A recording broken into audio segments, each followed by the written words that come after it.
Today's workshop is going to be on cord cutting.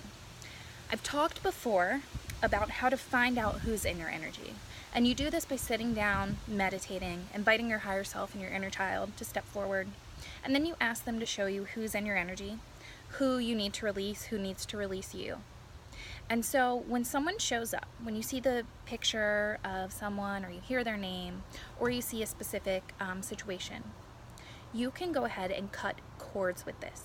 Now, a lot of teachers will say, okay, simply, send that person love, send yourself love, cut the cord, you're done.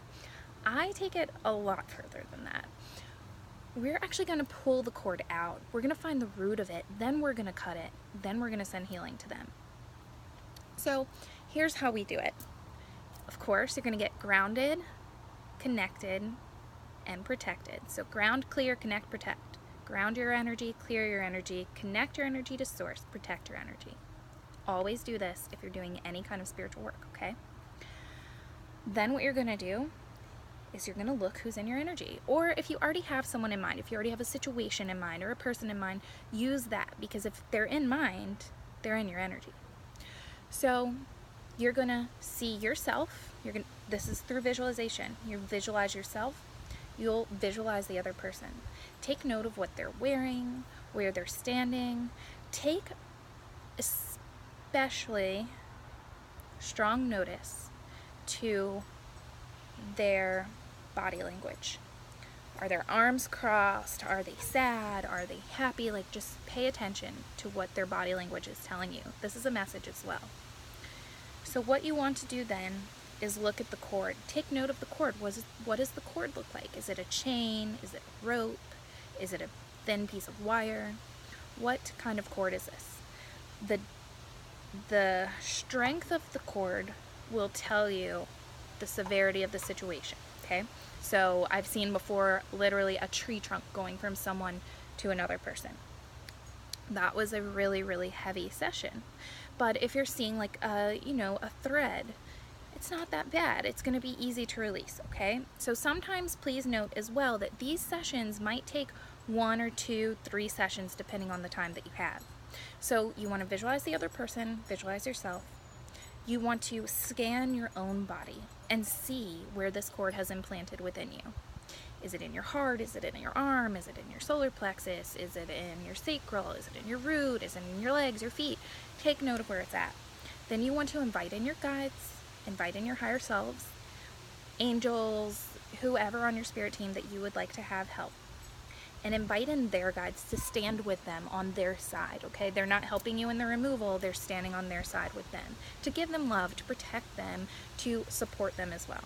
Even if you're angry at them, they still deserve love. We're doing this from a soul level, not a human level, okay? Then you want to visualize pulling this cord out. Visualize pulling and pulling and pulling and pulling and pulling and pulling. Notice any sensations within the body. Where is this coming from? If you're seeing this cord at your heart, but you're feeling it in your foot, it's a pretty deep-rooted cord. This is normal. It's nothing to be afraid of. I do these sessions all the time where I help people to remove the cords from them, and usually they're very wound up within the body. So you want to keep pulling and take note of the cord as you're doing this. The cord will likely change. It may look different as you're pulling. It may look like roots. It may look like a chain. It may look like a thread. Just pay attention to it, okay? Have your guides help you with this process, because sometimes it feels a little stuck. And let me tell you, the more that you're feeling it sticking when you're trying to pull it out, say you pull it out a couple feet and then all of a sudden it's not moving anymore. Become aware that this is your resistance to letting the situation go. Maybe on a subconscious level, but you need to breathe. In this instance, you need to take deep, deep breaths, allow yourself to release, say some affirmations. I am allowing this to go. I'm allowing anything that's not serving my energy to be released from me. As I do this, I heal. However you want to say it. Help yourself along in the process. Ask your higher self and your guides and even your inner child to come up and help you with this as well.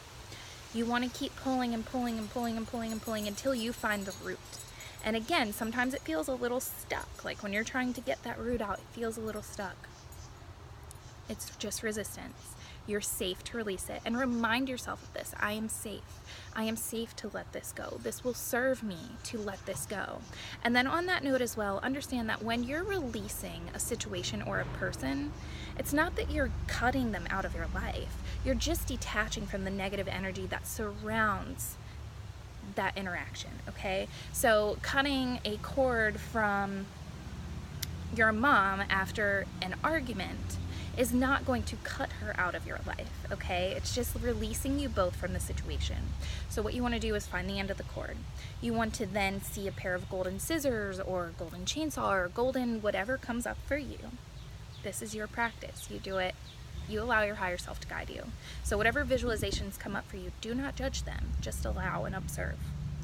You want to see this golden tool cutting your cord. And you want to see that the cord is separated. You want to then send loving energy to the other person, send healing to the other person, and ask their guides and your guides together to bury this cord and send it back to the universe. You can then see it being buried, you can see it dissolve. Whatever it is, you need to do something that signifies getting rid of the cord. You've removed it, you've cut it. Now you need to get rid of it. You need to recycle it. You need to turn that negative energy back into positive universal energy. And so with the help of your guides and theirs, this will support you both. Now, I know that the question comes up, well, what about removing the cord from the other person? We can't do that. We cannot heal someone else without their permission and their willingness to let go. So all we can do is release ourselves. They should feel a little bit of that release. And sometimes they freak out. All of a sudden they're coming back to you all the time, but you have let yourself go. But they, on an energetic level, do not understand what's going on. So you're healing. We cannot heal for them. But what we can do, and this is why we invite in their guides, is ask their guides to support them in this. We send them love, we send them healing, we thank them for the lessons that they've taught us, and we let them go. I hope this supports you, and if you need help in this, if you need help cutting a cord, releasing a cord, I'm happy to do a session for you to walk you through it, and then that way you'll know exactly what to do next time, having experienced yourself. I hope you have a beautiful day, and I hope that you have a wonderful healing journey.